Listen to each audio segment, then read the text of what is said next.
Na Vinha 91.9. Mesa dos Notáveis. Assuntos importantes e atuais. A visão dos especialistas. E a participação do ouvinte por telefone e internet. Mesa dos Notáveis. Apresentação: Paulo Francisco. Boa tarde, ouvinte, um grande abraço, obrigado pelo carinho do seu rádio ligado, você que nos acompanha no portal vinhafm.com, um mundo de audiência, obrigado pessoas fora do país nos acompanhando e a nossa grande audiência em todo o Brasil.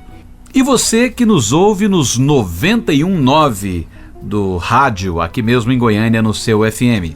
Estamos começando o programa Mesa dos Notáveis, o nosso encontro de todos os dias na hora do almoço, o programa que libera conhecimento, que libera a experiência dos nossos notáveis. E você pode participar também sugerindo temas, interagindo conosco todos os dias.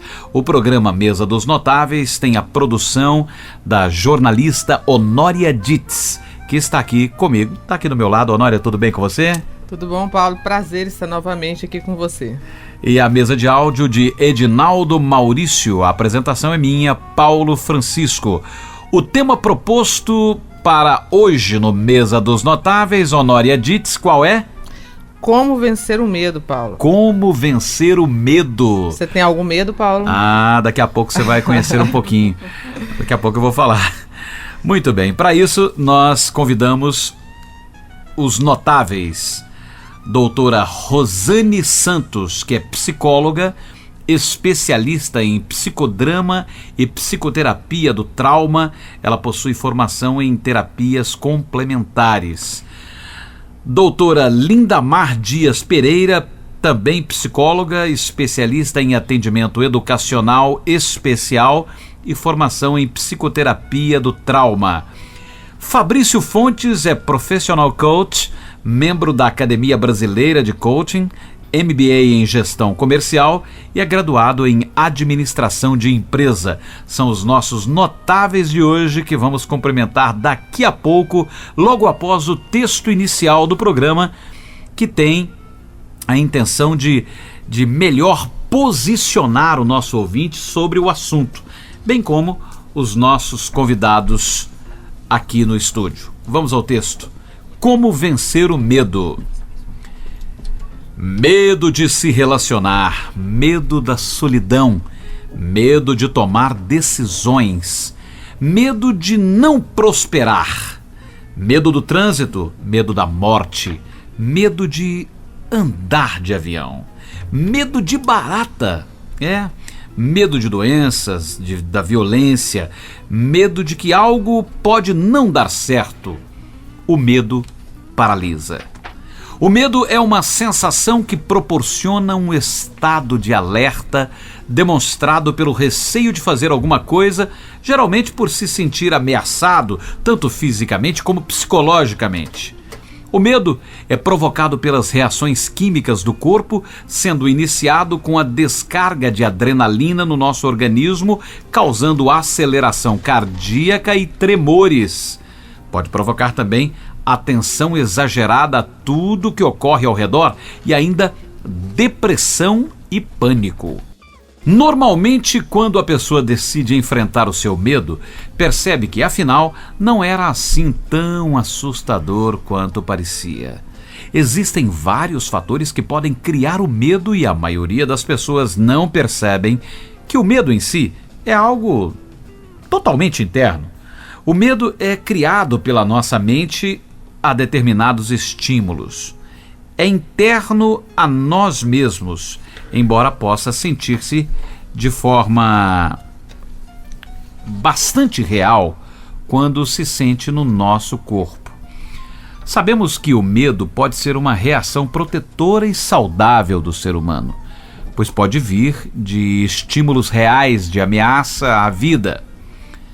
A cada situação nova, inesperada, que representa um perigo, surge o medo. Mas e quando tudo tem causado medo e não conseguimos agir? Todo mundo teme algo. Assaltos, desemprego, doenças, dentistas, solidão, entre outras coisas. É claro que a intensidade do medo é intensificada pelo histórico de vida de cada um. Portanto, diante de nossos pavores, só nos restam duas alternativas: lutar ou fugir. Procure descobrir o que o medo simboliza para você, o que ele representa, pois quanto mais o negamos, mais poderoso ele se torna. Explore seu medo, descubra o que está por trás dele. Se tiver dificuldade para fazer isso, busque ajuda profissional e espiritual. A pessoa mais prejudicada nesse processo todo é você mesma. Por isso, trabalhe contra tudo isso, sem pensar em desistir. Afinal, ou o medo controla você, ou você o controla. Será que estamos vivendo a era do medo? O que fazer quando o medo paralisa? Qual a diferença entre medo, fobia e ansiedade? Por que algumas pessoas têm medo de relacionamentos amorosos e fecham o coração? Continue conosco. Esta edição do programa Mesa dos Notáveis se propõe a responder estas e outras indagações e a discutir os caminhos para o tratamento do medo e da ansiedade com especialistas em traumas. Mesa dos Notáveis. Recebemos então a psicóloga, especialista em psicodrama e psicoterapia do trauma, a doutora Rosane Santos. Doutora, como vai? Boa tarde, seja bem-vinda. Boa tarde, Paulo. Alguma observação no texto inicial? Sim, é um prazer muito grande voltar aqui aos microfones da Vinha, né, para falar sobre um tema tão relevante que está no nosso cotidiano. Então, o medo, ele sempre nos cerca. E vamos tratar sobre possibilidades para esse enfrentamento de algo tão importante para a nossa sobrevivência e viver bem também, né? Você quer observar alguma coisa no texto, discordar, acrescentar? Não, é isso mesmo. Vamos trabalhar esse texto. Muito bem. Sim, Honória? Não, eu penso assim que a nossa expectativa diante das psicólogas, né, Paula, é muito grande, porque nós levantamos essas questões, né, a produção, pensamos no programa e a gente quer encontrar, né, quais os novos, qual o caminho aí para vencer esse medo, então. Sem dúvida. Tem muita gente medrosa, né, gente? Principalmente nos dias de hoje, sim, né? Os dias parecem perigosos, né? Essa é a grande verdade. O medo, ele nos cerca, né? E aí, por isso, tão importante falar sobre essa questão do enfrentamento, que é isso que nós vamos tratar hoje. Doutora Lindamar Dias Pereira é psicóloga especialista em atendimento educacional especial e tem formação em psicoterapia do trauma. Boa tarde, doutora Lindamar Dias Pereira. Acréscimo ou correção, observação no texto inicial do programa? Seja bem-vinda. Obrigada. Boa tarde, Paulo. Não tem nenhum acréscimo, está tudo dentro daquilo que a gente realmente pretende falar aqui hoje. E antes de tudo, eu gostaria de dizer que eu sou ouvinte do programa. Para mim é um privilégio estar aqui, porque eu tenho uma admiração muito grande, né, por todos os temas que são colocados aqui e pela forma como vocês conduzem. Estar aqui hoje como profissional é um orgulho e uma realização pessoal por ser admiradora do programa. Que bom, e é uma notável, né? Os nossos notáveis. Fabrício Fontes é um professional coach que, olha, tem muitos bons profissionais, treinadores, né, os famosos coaches no Brasil, bem procurados hoje, e ele está aqui para discutir esse assunto importantíssimo conosco. Também ele é membro da Academia Brasileira de Coaching e é MBA em Gestão Comercial, graduado em Administração de Empresa. Fabrício, é um prazer tê-lo aqui conosco na Mesa dos Notáveis. Observação, acréscimo, crítica, fique à vontade para analisar o nosso texto inicial. Boa tarde, Paulo, boa tarde, ouvintes, boa tarde, presentes, amigos. Realmente é um tema muito interessante que tem causado certos transtornos a pessoas que buscam atingir seus objetivos, que buscam almejar algo importante na vida delas. E as ferramentas coach, técnicas coach, eles vêm apoiar principalmente a área da psicologia no desenvolvimento, na descoberta de como esse medo pode ser superado pela pessoa. O texto trata uma questão muito interessante, que é descobrir o que o medo simboliza para a pessoa, o que fez causar e aonde é o ponto de impacto. Então eu acredito que a gente vai conseguir discutir bem em relação a esse tema aí no discorrer do programa. Obrigado pelo convite, é um prazer estar com vocês aqui. Seja bem-vindo. Primeira pergunta eu gostaria de fazer para a doutora Rosane Santos, que é psicóloga. As pessoas hoje estão mais medrosas do que antes? Eu vou dar um exemplo, eu gosto sempre de dar um exemplo, né? Quando eu era pequeno, eu fazia muitas estripulias. Por exemplo, eu me lembro de atravessar uma ponte altíssima, quase 30 metros. O rio estava lá embaixo. E eu atravessava equilibrando, fazendo o equilíbrio em cima daquelas laterais, daquele corrimão, daquelas laterais daquela ponte. Já me lembro demais, Ponte Leão, onde passava a estrada de ferro. Uma coisa absurda, altamente perigosa. A gente não tinha um pingo de medo e nem os nossos pais sabiam da estripulia que a gente fazia. Então eu tenho duas perguntas para começar. As crianças têm menos medo do que os adultos e por quê? E a segunda, as pessoas estão mais medrosas hoje do que antes, doutora? Então, Paulo, um detalhe importante para nós começarmos a discutir essa questão do medo é que o medo, ele é inicialmente um fator de sobrevivência ao nosso organismo. Então o medo, ele é uma coisa boa, é uma situação que nos protege, que nos coloca numa situação de justamente não correr riscos que vão de alguma forma atingir a nossa integridade física ou coisa assim. Só que existe um limite, que é isso que nós temos que tentar no dia a dia ir verificando, justamente com essa ideia de que, às vezes, esse medo, que é uma coisa positiva, ele passa a ser negativo porque ele nos impossibilita de viver a vida, de seguir as coisas. E a criança, ela tem uma dimensão diferente das situações. Então, é natural, porque a criança ela ainda não tem uma visão total das situações para entender esse medo de uma forma que o adulto entende, porque o adulto ele entende causa, ele entende consequência, e na infância esses filtros eles ainda não estão bem formados. Então a criança normalmente ela faz mesmo, e isso gera um prazer muito grande, justamente porque aí nós vamos falar um pouco disso no decorrer do programa, que a questão da influência dos neurohormônios ela é muito intensa. Então nesse momento que você fez essa chamada estripulia aí, né, tem muita endorfina no seu corpo, muita adrenalina. Então isso é realmente uma situação de um enorme prazer e que de alguma forma faz com que muitas vezes a gente faça coisas que em outra situação não faria. E se nós formos lembrar, você vai ter muitas memórias assim, que na infância você fez uma coisa, na idade de adolescência, idade jovem adulto, na fase de adolescente ou jovem adulto, você fez coisas que hoje, numa idade mais madura, porque você já entende a consequência disso, já tem filtros mais formados, você não faria. Então é uma coisa que está muito presente no nosso desenvolvimento mesmo. Então seria que o adulto ele tem consciência dos riscos, ele teria um medo de correr os riscos, seria isso?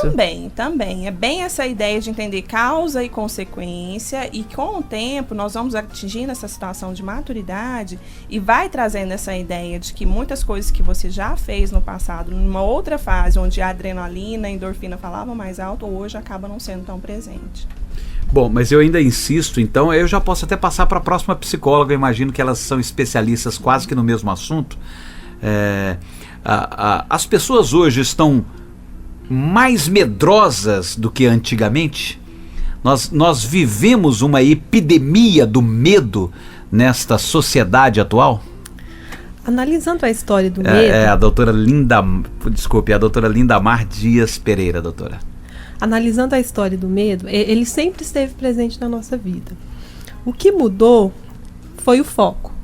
Nos primórdios da humanidade, o homem tinha medo de animais, tinha medo dos fenômenos da natureza. Hoje, na cidade grande, por exemplo, a gente não vai ter medo de animais, porque dificilmente a gente vai encontrar um animal na rua. Então mudou. Qual que é o foco hoje? O medo da violência, é o medo de ser assaltado, é o medo de sofrer algum acidente. Então mudou-se o foco do medo. e também a informação que a gente tem hoje. Antigamente os meios de comunicação eles não eram expandidos como hoje, então a gente não tinha tanta notícia de acontecimentos trágicos. Então hoje a gente tem mais acesso à informação e mudou-se o foco do medo. Mas o nosso organismo ele sempre foi preparado para ter medo, porque é um instinto de sobrevivência. Bom, de alguma forma, vamos ao nosso profissional coach Fabrício Fontes. De alguma forma, a informação contribuiu ou prejudicou o comportamento humano no sentido de ter ou não medo? Bem, Paulo, reforçando o que a doutora Lindamar falou, eu acho que ele modificou o medo. Porque hoje nós estamos convivendo com situações que não eram consideradas antes, como, por exemplo, a necessidade do reconhecimento em grupo, que hoje se torna muito mais efetiva, socialmente dizendo, quando a pessoa tem que buscar uma base de, vamos dizer, de representatividade dentro desse grupo, vamos dizer assim, em relação ao que faz, em relação ao que tem, em relação ao que sabe, ao que conhece, ao que expressa. É aquela satisfação aos outros. Aos outros. Então isso faz com que a busca do reconhecimento externo das outras pessoas, em alguns casos, se torne maior do que dela mesma. E termina fazendo com que a autoconfiança seja ponderada por aspectos externos, onde faz com que ela tenha que o tempo todo estar atendendo mais a anseios externos do que o próprio.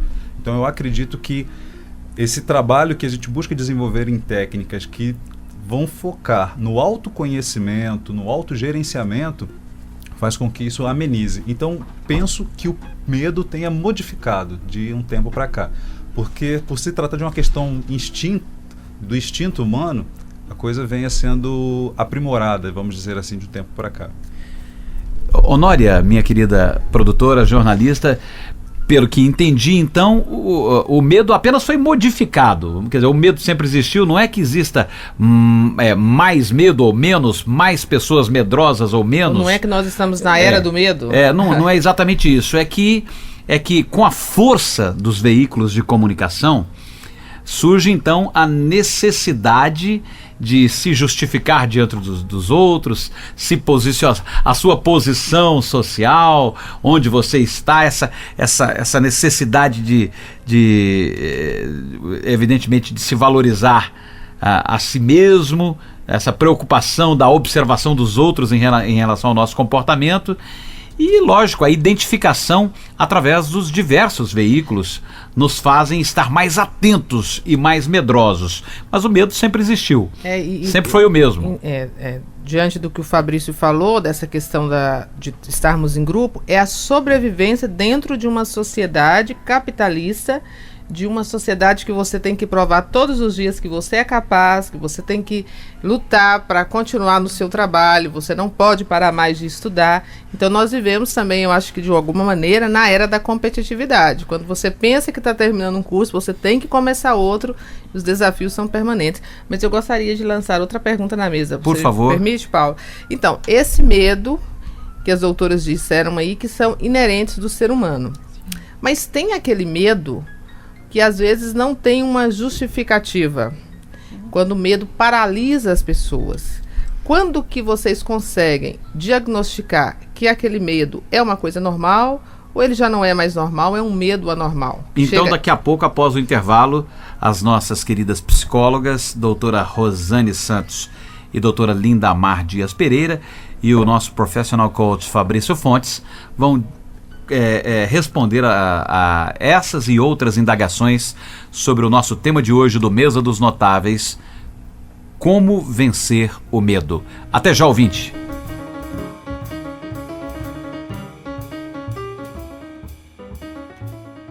Mesa dos Notáveis. Apresentação: Paulo Francisco. Olá, ouvinte da Vinha FM, do portal vinhafm.com, e você que nos acompanha nos 90 e 91.9. Mesa dos Notáveis, recebendo aqui com muito carinho os notáveis doutora Rosane Santos, que é psicóloga especialista em psicodrama e psicoterapia do trauma. Doutora Lindamar Dias Pereira, que é psicóloga especialista em atendimento educacional e formação em psicoterapia do trauma. E o professional coach Fabrício Fontes, que tem também MBA em gestão comercial e administração de empresa, para discutir o assunto de hoje, que é o medo, como vencer o medo. A pergunta proposta pela produção é: o medo, em determinados momentos, ele pode paralisar a pessoa? Doutora? Sim, Paulo. O que nós observamos é mais ou menos assim. Primeiro, que na ideia da psicoterapia do trauma, que nós vamos investigar são realmente essas formações das memórias que de alguma forma influenciam naquele trauma específico. E quando nós falamos, principalmente quando você leu, né, no texto inicial, medo de barata, medo de andar de avião, medo de dirigir, tudo isso de alguma forma para aquele indivíduo, em algum momento da vida, essa barata ou avião, alguma coisa que para ele, né, teve essa mesma ideia de algo que foi aversivo, acabou contribuindo para que de alguma forma formasse uma memória, e com o passar do tempo o organismo vai sentindo os reflexos, que podem ser sintomas, os mais variados, em relação àquela primeira formação. Então, o que nós vamos observar? O medo, ele tem essa capacidade de paralisar, sim. Tem pessoas que, por medo de sair na rua, por medo de violência, elas estão cada vez mais fechadas em casa. Tem pessoas que, por medo de relacionamentos, elas não conseguem se envolver, não conseguem estar com outras pessoas. Então, de alguma forma, esse medo paralisa. E o que nós vamos observar no consultório para entender toda essa dinâmica e, a partir disso, propor alguma forma de tratamento? Esse limite. Então, até onde o medo de determinada situação é um medo que está gerando prejuízo ou está gerando benefício para aquela pessoa nessa ideia de sobrevivência. Então, é justamente pautado nessa ideia de que esse limite entre benefício e prejuízo é que vai determinar a qualidade de vida e todas as coisas que aquela pessoa tem condições de estar envolvida. A doutora, ela consegue entender o lado positivo do medo, não é? Mas nós estamos tratando daquele medo que paralisa, né? Que impede a pessoa de viver. Quando é que isso acontece, doutora Lindamar Dias Pereira?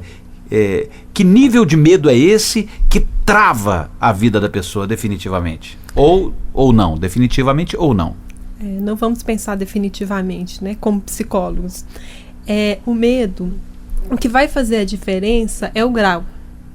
Eu preciso de um medo para atravessar a rua, né, para andar à noite, algumas precauções.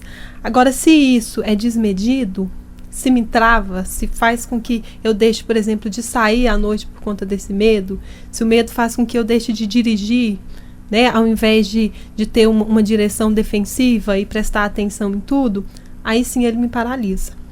Então, o que vai fazer a grande diferença é a quantidade de medo. E isso vai estar relacionado a memórias, né? Eu tenho um caso, por exemplo, de uma pessoa que eu atendi, que a memória do medo dele estava relacionada à gestação da mãe. Então, assim, foi algo bem profundo. Mas explique isso para nós, porque é importante. Porque nós estamos tentando identificar, ouvinte, quando é que o medo... Ele trava a pessoa, quando é que ele paralisa a pessoa, ele tira a pessoa de um comportamento normal. Eu posso dar um exemplo, Paulo? Por favor, Honória. Se a questão do medo está relacionada à questão do trauma. Da memória. Da memória. Eu conheço a história de uma pessoa, porque a gente colocou aqui no texto que a pessoa tem medo de barata, parece que é uma coisa tão pequena. Mas eu conheço uma história de uma pessoa que tem pavor de barata, já foi parar no hospital com taquicardia. E uma certa vez ela estava em casa, apareceu uma barata, ela estava sozinha à noite na sala, e segundo o relato dela mesma, ela foi para dentro do quarto e só conseguiu sair do quarto no outro dia, quando chegou alguém, um chaveiro, e abriu a casa dela acompanhada de uma pessoa da família. Quando ela me contou isso, eu fui conversar com ela, não enquanto psicóloga, mas como amiga, para descobrir, porque ela é uma pessoa extremamente forte, empreendedora, empresária, viaja, tudo. não tem medo de avião e tem medo de barata. E o que ela me disse, Paulo, que uma certa vez, uma colega dela de escola entregou um presente para ela no dia do aniversário. Quando ela abriu, dentro da caixa tinha uma barata. Então, a partir daí... Então, a minha pergunta é a seguinte: o medo, em determinados casos, está ligado a um trauma? Está ligado em muitos casos. A memória, como você disse, né? É, a memória. É descobrir a memória. Quando ela abriu a caixa de presente e viu a barata, houve uma liberação de adrenalina, de cortisol, de noradrenalina, e fez com que aquilo se tornasse uma memória traumática. E aí, a cada vez que ela, às vezes, nem entra em contato com o objeto, né, que no caso é a barata, mas às vezes só de pensar, há novamente uma descarga de cortisol, de noradrenalina, de adrenalina, que faz ela ter todas aquelas sensações corporais e fugir, querer fugir daquele medo. No caso da pessoa que você colocou, ela paralisou, né, ela congelou. Então, assim, o que faz o medo acontecer é a liberação desses neurohormônios. E aí, nesse caso, vale não somente experiências como essa aí da caixa de presente com uma barata dentro, mas vale também as histórias contadas na infância, os filmes que uma criança pode ter assistido, uma cena que ela por acaso viu e não deveria estar presente naquele momento. Todas essas memórias podem dimensionar o tamanho do medo que ela vai ter no futuro, doutora? Pode sim, porque o nosso cérebro, às vezes, principalmente na infância, ele não consegue diferenciar se aconteceu ou não. Então, às vezes, no momento que se passa medo numa criança, que se conta uma história catastrófica, ela pode ter a liberação desses neurohormônios da mesma forma. Através de uma historinha contada. Depende do grau que se é contado, da forma como se é contado. A entonação, a voz, depende de uma série de fatores. Mas pode sim gerar um medo em relação a qualquer objeto que tenha naquela história. Fabrício Fontes, você que é um profissional, a doutora ainda quer fazer uma observação sobre o assunto. É assim, Paulo, Por favor. Formação dessas memórias é algo muito importante. Porque o que a doutora Lindamar está dizendo é basicamente assim: naquele momento, daquele evento, como esse caso que a Honória citou, essa parte dos neurohormônios, essa liberação de todos esses hormônios, ela vai dimensionar qual é o tamanho, digamos assim, daquilo que vai ficar a partir daquela situação. Então, o que acontece? Em cada momento, e quanto mais tempo se passa, é um detalhe muito importante, quanto mais tempo se passa sem, às vezes, uma ajuda, sem um tratamento, essa memória ela só vai crescendo. Então, às vezes, naquele primeiro momento ali pode ser o medo da barata, mas isso vai se direcionando para outras coisas, e aí sim é que vai paralisando cada vez mais a pessoa. Porque, às vezes, pode ser o medo da barata, o medo do escuro, o medo de sair de casa, e eles vão acrescentando. E aí, nessa investigação, muitas vezes o que nós vamos encontrar é uma cena inicial, que é um pouco disso que foi citado nesse caso, e aí a partir do tratamento que nós fazemos e tudo, então vai desconstruindo todos os resquícios dessas memórias, e é isso que faz com que a pessoa possa conseguir enfrentar e seguir a vida. Perfeito. Fabrício Fontes, na sua experiência como um profissional coach, eu gostaria que você nos dissesse o seguinte: existem muitos homens medrosos que estão travados em suas performances profissionais, e isso é facilmente identificado por você? Pessoas que não crescem na vida, pessoas que não conseguem ganhar dinheiro. Você nota que o cara se veste bem, tem boa aparência, é um cara do bem, é boa pessoa. Como é que não cresce? O medo o trava. Isso é muito comum no seu trabalho como professional coach? Isso é comum acontecer, Paulo, até mesmo porque o sucesso ele acontece por superações a situações adversas, né? Situações que faz com que a pessoa precise ser mais ousada do que ela é no seu dia a dia, ser melhor do que ela foi ontem. E quando, frente a uma situação que exige mais da pessoa, ele tem que reconsiderar algumas coisas, ou tem lembranças que faz com que ele pense não conseguir aquilo, ele trava. E ele não consegue passar e precisa de uma ajuda. Por se tratar de uma questão emocional, como foi bem colocado pelas doutoras, o coach ele também considera esse acompanhamento desta forma. Então, uma linha importante que a gente precisa seguir é fazer com que o próprio coach, como a gente trata, o nosso cliente, a pessoa que busca esse apoio, entenda as perdas e ganhos que tem em manter esse medo. Porque por ser uma coisa boa, que realmente faz com que o estado de preservação dele seja mantido, né, faz com que também em alguns momentos trave. Então ele tem que chegar a um ponto de ponderar isso, até que o desejo da superação seja maior do que o medo que ele tem. E aí parte considerando o que ele vai ter se ele passar daquela etapa. Então é um trabalho também onde o coach vai tocar emocionalmente no sentido de que ele se projete após a realização, ou seja, após ter aquele medo superado. Qual o resultado, qual o benefício disso? E os profissionais precisam disso também, porque eles têm que estar emocionalmente fortes para que consigam externalizar ao ponto de passar por todas as situações que vierem no dia a dia profissional deles. É muito bom esse tema, porque você acaba identificando quem cresce até mesmo na questão do mercado, não é? Das empresas, quem é que se torna o grande profissional, o grande vencedor na vida. Tudo está relacionado com uma história, com uma memória, com trauma, com medo. Eu conheço, por exemplo, notáveis, um grande amigo, empresário, já falecido hoje, mas ele caiu de avião, bimotor. O avião em que ele estava caiu, 5 pessoas estavam dentro do avião, 3 morreram, outra ficou com bastante sequelas, e ele, com muita queimadura pelo corpo, sobreviveu. Imagine o trauma que uma pessoa dessa deve ter adquirido numa queda de avião. Isso no estado do Tocantins. E a atitude dele foi: eu vou me tornar piloto de avião.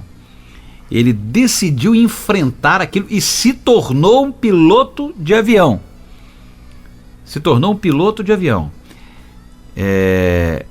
Morreu num acidente de carro. Não morreu no avião.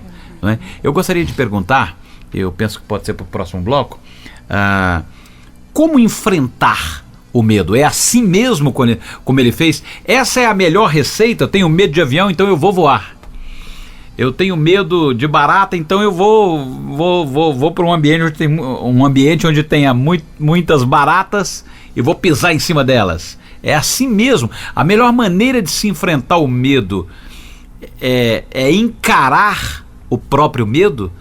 Ou existe alguma técnica mais perfeita, talvez até mais inteligente, mais saudável de se enfrentar essas memórias que parecem ser tão negativas, assim, num primeiro momento? Daqui a pouco os nossos notáveis vão nos responder essas perguntas.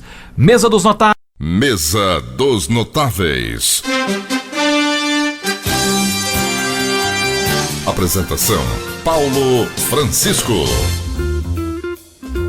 Ouvinte do Mesa dos Notáveis, estamos de volta com o nosso último bloco do programa, falando hoje sobre o medo. O que fazer com esse medo que às vezes paralisa, não é, Honória?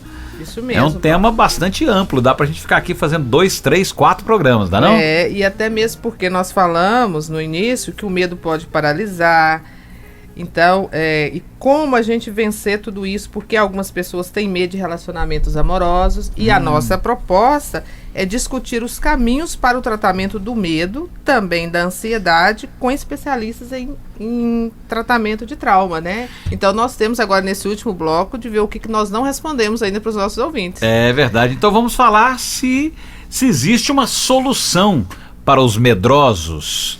Essa história que eu contei, verídica, de um grande amigo meu, de Anápolis, que caiu de um avião bimotor, o avião caiu, explodiu, seu irmão morreu, outros colegas morreram, sobreviveram 2 dos 5 que estavam no avião,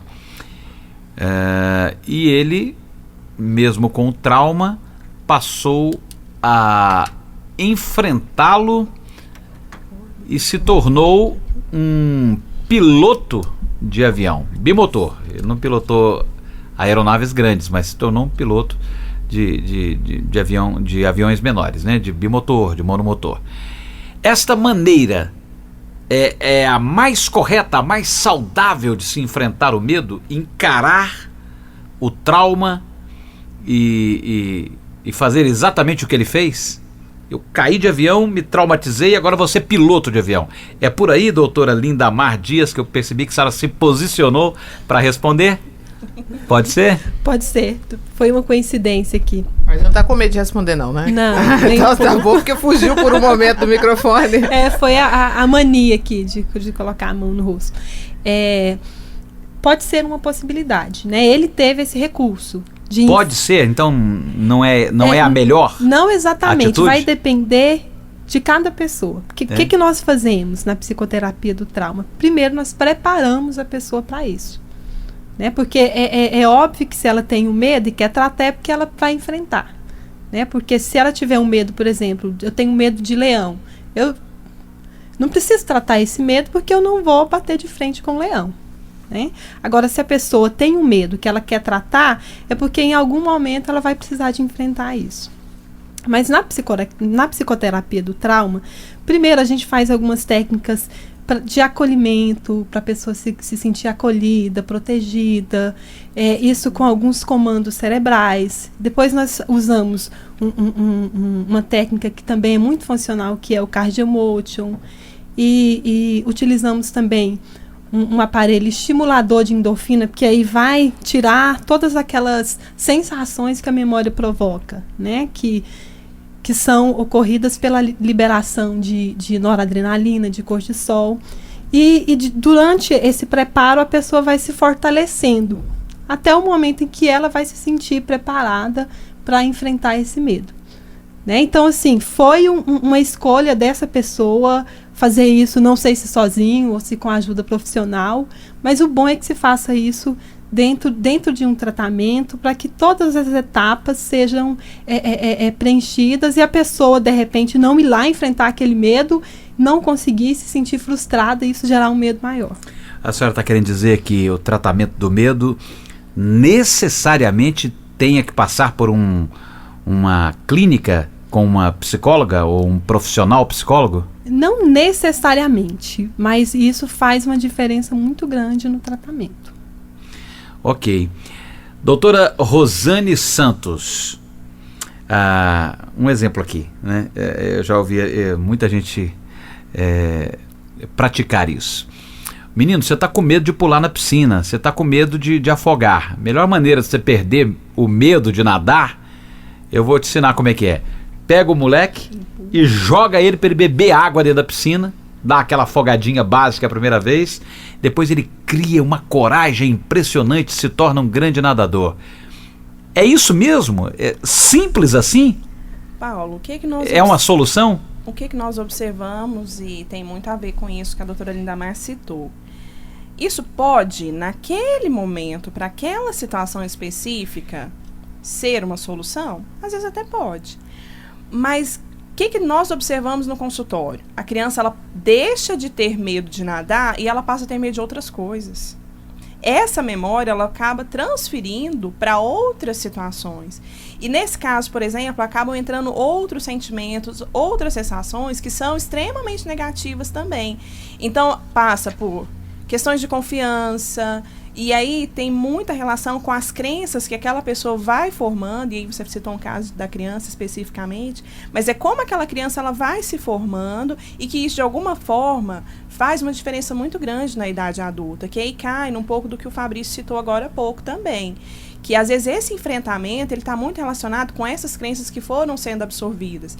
E esse caso que você explicou, que você citou, gera justamente essa situação mesmo.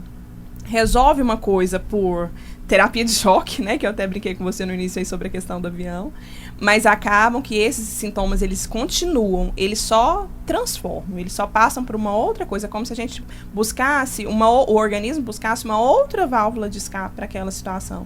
Então, nesse ponto, o que é importante? A vida é o que nós temos de mais precioso, viver bem, viver com qualidade, enfrentando as nossas situações diárias, é aquilo que nós temos de mais precioso. Então, se é assim, é importante cuidar. E às vezes, realmente, o melhor cuidado que possa ter para uma situação que limita a vida é buscar um tratamento e buscar uma ajuda. Seja, às vezes, uma ajuda espiritual, como citou no texto, uma ajuda profissional. Então, busque recursos, existem recursos. Eu costumo falar muito isso, que nós hoje, com o desenvolvimento, né, de novas ferramentas, de novas técnicas, existem tantos recursos que às vezes nós nos acostumamos. Ah, não, ter medo de barata, tem preconceito demais em relação a isso, vou guardar meu medo. Mas eu guardando o meu medo e não enfrentando, ou não buscando uma ajuda, eu perco aquilo que eu tenho de mais importante, que é a possibilidade de viver bem, de viver uma vida com qualidade, de ser feliz naquilo que eu posso, construir as minhas coisas. Então, passa muito por isso. Buscar uma ajuda significa querer viver melhor. Surgiu uma palavra aqui, resiliência. Qual foi a palavra? Resiliência, que é a capacidade da gente aprender com as nossas dificuldades, com os nossos sofrimentos. Isso está no caso, por exemplo, desse meu amigo que caiu de avião e se tornou um piloto. Ele foi resiliente? Ele foi resiliente. Provavelmente, anterior a isso, ele tinha uma vida tranquila, saudável. Então, essa capacidade, ela aumenta quando a pessoa é bem resolvida, digamos assim. E o que novos estudos têm mostrado nessa visão da neurociência, que essa capacidade de resiliência, e até de uma forma preventiva, né, uma orientação para os pais, essa capacidade de resiliência, ela está no nosso córtex órbito-frontal, né, que é uma parte do nosso cérebro, e ela é formada na gestação e até dentro do primeiro ano, até os 9 meses de idade da criança. E o que vai determinar isso? A quantidade e a qualidade de afeto que aquela criança recebeu. Quer dizer que quanto mais cuidado, quanto mais carinho, quanto mais olho no olho que aquela criança teve quando ela nasceu, e principalmente que essa mãe ofereceu para ela na gestação, maior vai ser na idade adulta essa capacidade de resiliência, que naturalmente está relacionado com essa questão do enfrentamento. Ela vai enfrentar, vão acontecer situações difíceis, mas ela vai enfrentar melhor. Se na infância, nesse momento, né, principalmente nessa fase que eu citei, ela teve mais cuidado, ela teve mais carinho, e com isso tudo, a vida dela na idade adulta vai ser bem diferente. Bom, aí eu me lembro de um texto bíblico, se me permitem.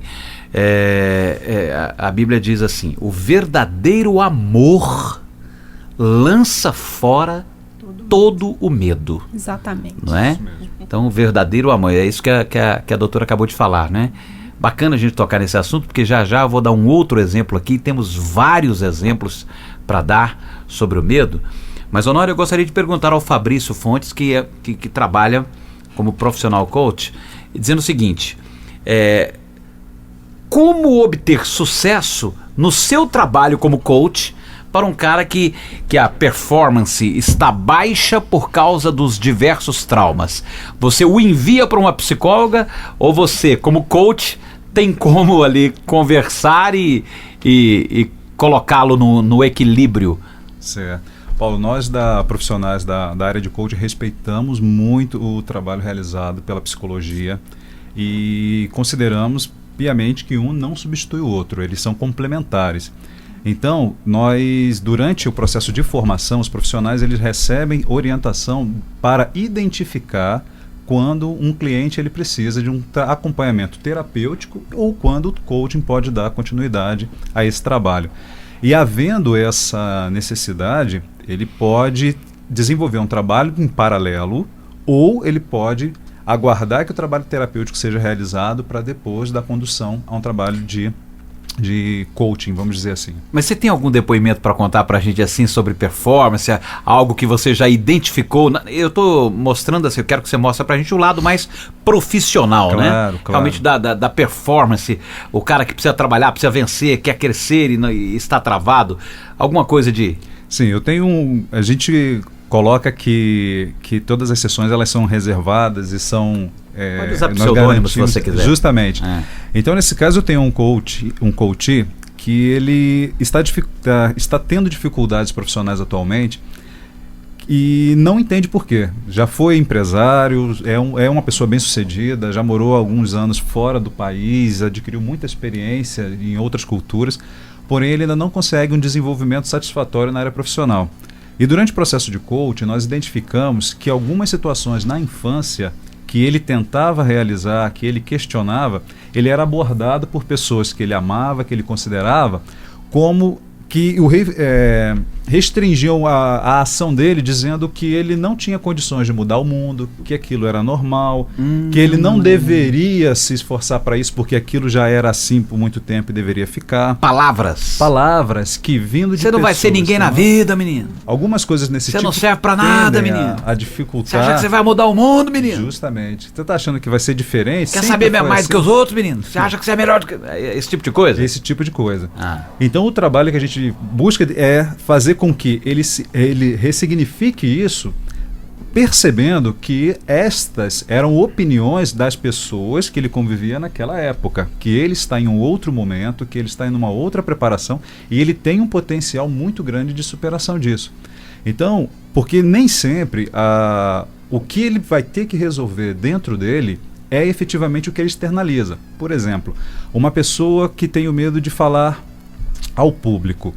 Não necessariamente, às vezes, o medo dela é de falar ao público, porque ela precisa de todo um trabalho anterior de preparação, ela precisa de uma organização de conteúdo, de um estudo, ou seja, de técnicas que vão fazer com que ela chegue a falar a público de uma maneira mais efetiva.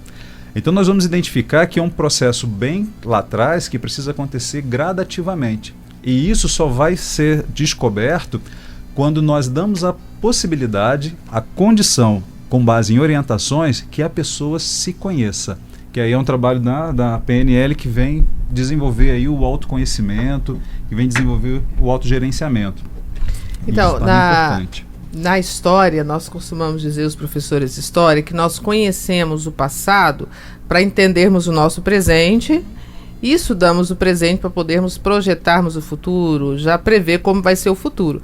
Pelo que vocês estão dizendo, na nossa vida pessoal é assim também, né? Tudo, quando a gente tem um comportamento hoje, está muito ligado ao passado. Então, o entendimento do passado, saber o que aconteceu é fundamental no trabalho de vocês. Isso é verdade, Honora. Isso ajuda muito, porque a gente busca deixar claro para o coach que o passado, ele influencia o presente, influencia o futuro, mas ele não determina. O que é importante identificar é que ele precisa perceber o que aconteceu, entender como essas coisas o fizeram, ou seja, toda essa bagagem de conhecimento compõe o que é a pessoa hoje, e daqui para frente ela defina o que efetivamente ela busca, o que ela quer. Então, claro, ele não vai determinar, mas ele vai influenciar. E o presente, sim, vai determinar o futuro dele. Então, ele precisa ter um ponto de ação no agora, certo? Ele tem que estar determinado por que ele quer fazer agora, projetando essa vida. Agora eu gostaria de fazer uma outra pergunta. Se existe uma diferença muito grande, qual é essa diferença entre o medo e a ansiedade? O que nós observamos é que o medo, ele está diretamente ligado a situações de ansiedade. Então, o que acontece? Normalmente, quando a pessoa tem um medo, nesse nível de medo patológico que nós estamos tratando aqui, né? Então, ela tem um medo que, por exemplo, vamos citar aqui o caso que o Paulo trouxe do avião. Então, ela entra dentro do avião, ela começa a ter taquicardia, sudorese, tremores, todas essas dificuldades que são naturalmente também reações de um nível de ansiedade também no nível patológico. Então são coisas, Honório, que estão literalmente ligadas, caminham juntas, né? Que nós observamos sempre que uma vem primeiro, mas que logo após a outra também está relacionada. Agora, de novo, é importante avaliar essa questão dos graus, né? Qual é o grau, qual é o nível. Quando nós falamos de questões patológicas, é que realmente já tem uma questão inicial e que isso no corpo também já traz reações, como eu citei, né? Um pouco dessas reações que foram também colocadas. Deixa eu contar aqui uma última historinha sobre medo. Quem me acompanha no rádio, eu vou usar evidentemente aqui talvez até um pseudônimo, alguma coisa, eu prefiro não citar o nome da pessoa, tá?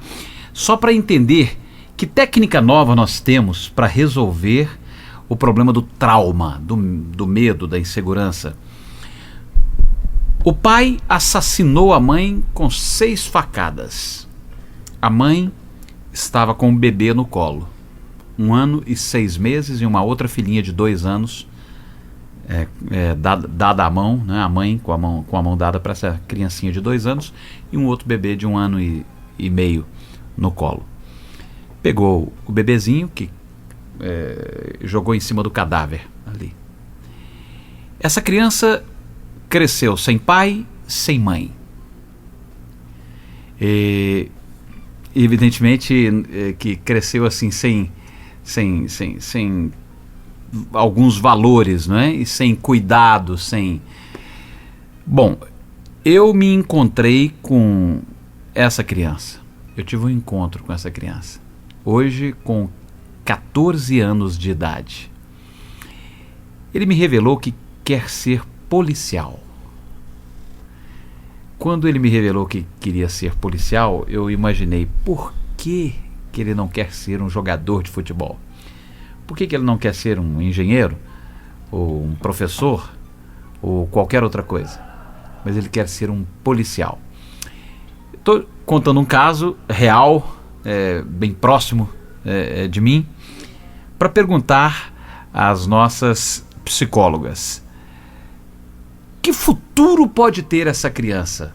Pobre, sem pai, sem mãe, jogada por aí, sem nenhuma orientação. Que futuro pode ter essa criança e o que as novas técnicas, e que técnica nova é da psicologia que possa amenizar ou até resolver a questão emocional e o futuro dessa criança? Doutora. Diante desse acontecimento... Estou trazendo um caso aqui, né, ouvinte? Uma situação, né? Pra gente, assim, para evitar somente algumas perguntas, estou contando um fato real, não é? Pra gente já... Parece que é uma história extremada, mas é uma história real, né, Paulo? Real. Bem perto de mim. E diante desses acontecimentos, é praticamente impossível não ficar uma memória traumática nessa criança, né? Afinal, pai, mãe, zeladores, pessoas que acolhem. Então, assim, fica uma memória traumática. Em relação ao futuro, vai depender muito de com quem essa criança vai ficar, como que as pessoas vão acolher, como que as pessoas vão apresentar o mundo para essa criança a partir de então. Agora, na psicoterapia do trauma, existem vários recursos que nós podemos utilizar para que essa memória traumática não venha associada com tantos sintomas. E, de preferência, que isso seja feito nos primeiros dias, né, antes do primeiro mês, porque é a partir daí que o trauma se instala. Então, são feitas técnicas de dessensibilização desses traumas, né, com as que eu coloquei anteriormente, que processamento rápido de informação, a utilização do tapping, do cardiomotion, para a criança trabalhar a respiração e não deixar que essas substâncias cerebrais sejam ativadas com tantas frequências quando ela lembrar desse trauma. Então, na terapia, tem uma série de recursos que são utilizados. Perfeito. Doutora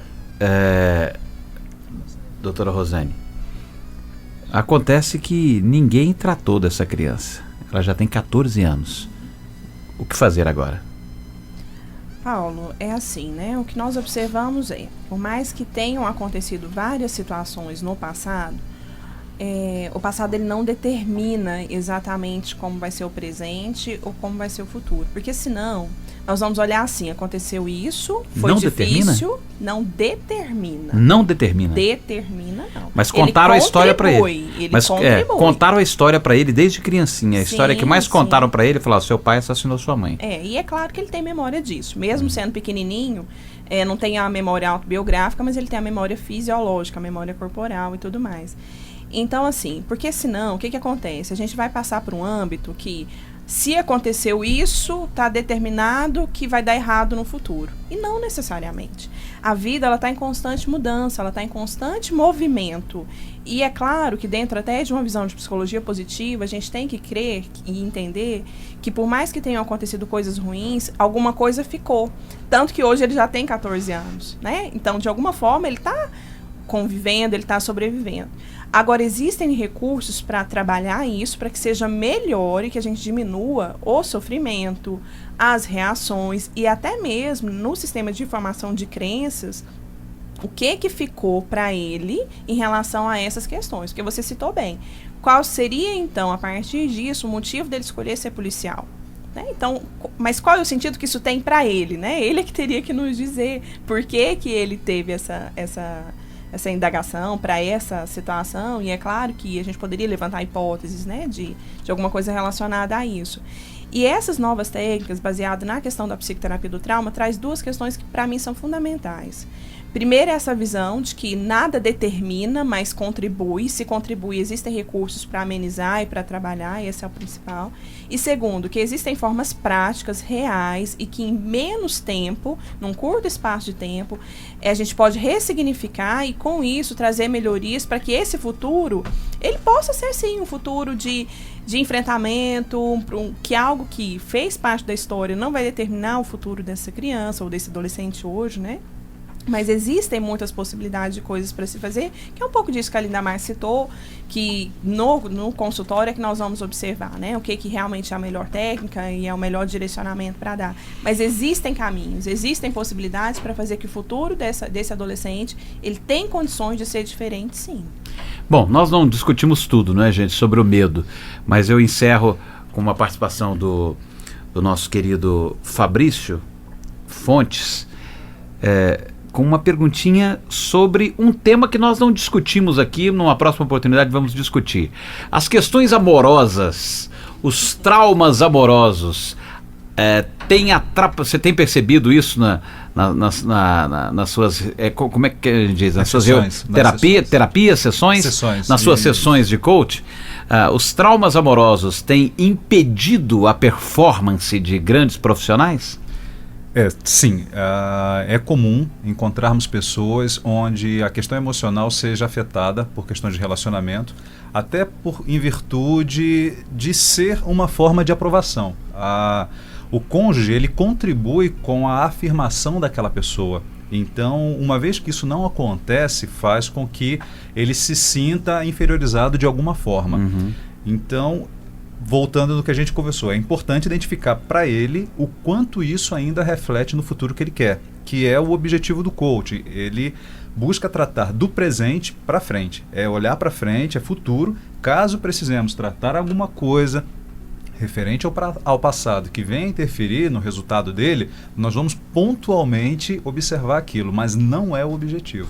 Então, com isso, tendo essas questões amorosas, isso pode acontecer. Por outro lado, também tem pessoas que buscam o coach para resolver ou até mesmo buscar novos amores. Olha. Então nós temos casos, por exemplo, de pessoas que casaram-se após iniciarem o processo de coaching. Temos casos de pessoas que se conheceram em formação, se identificaram muito bem e deram continuidade a um relacionamento muito favorável para ambas as partes. Então, enfim, o processo de coaching ele serve para considerar o que realmente a pessoa busca, porque nós temos linhas executivas, mas também temos as linhas pessoais, que é o Life Coach, e isso faz com que as pessoas possam utilizar o coach para emagrecimento, para direcionamento de carreira, para uma relação melhor com seu cônjuge, dentro do trabalho, na família, na igreja, enfim. O que a pessoa precisa ter é um objetivo em mente, e isso é fundamental. Perfeito. Bom, não fechamos o tema, né? Nós podemos ainda fazer mais 2, 3, 4 programas, né, Paulo, Maria? mas se a gente sempre fechasse o tema, a gente ficaria sem pauta futuramente. Eu acho que o bom verdade. do conhecimento é esse, né? É, muito bacana. Enquanto nós estamos aqui, com certeza tem pessoas pesquisando novas maneiras de tratamento. Claro, claro. Outras questões. Mas eu encerro sempre o programa com aquela tradicional perguntinha que fazemos, né? Porque tem coisas que precisam ser faladas hoje, né? Talvez são tão urgentes. Então eu pergunto à doutora Rosane Santos, nossa psicóloga especialista em psicodrama e psicoterapia do trauma, o que eu não perguntei hoje, mas que a senhora gostaria de ter respondido?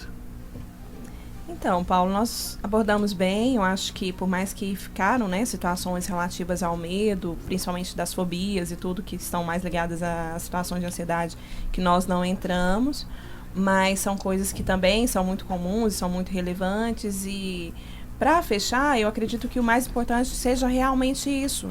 É que se você, né, ouvinte, a pessoa que está aqui buscando novos conhecimentos e novas práticas, você que está nos ouvindo, que realmente tenha, né, ou tem passado por situações assim, que busquem ajuda, que busquem recursos, que realmente procurem viver bem, né, viver com qualidade. E nós estamos à disposição. Muito obrigado por ter vindo. Muito obrigado. por sua contribuição. Então, para deixar, né, eu tenho o meu site, que é www.rosanesantos.com.br. O telefone da clínica que eu atendo é 3259-3588.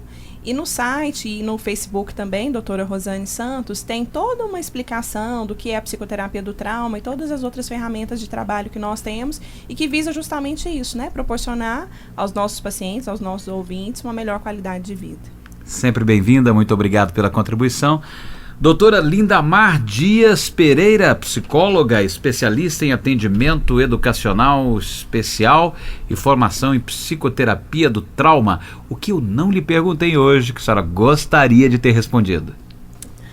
O assunto é amplo, mas tudo aquilo que foi colocado aqui, para mim, foi uma realização. Assim, deu para responder todas as perguntas sem, aliás... Tudo aquilo que você colocou eram aquilo que eu realmente gostaria de estar colocando.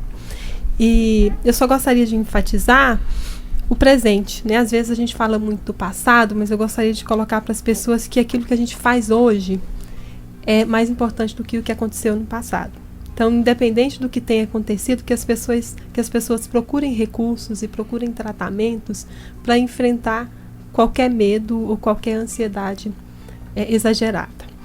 E gostaria de dizer também que foi realmente um privilégio estar aqui. Foi tão bom quanto ouvir o programa.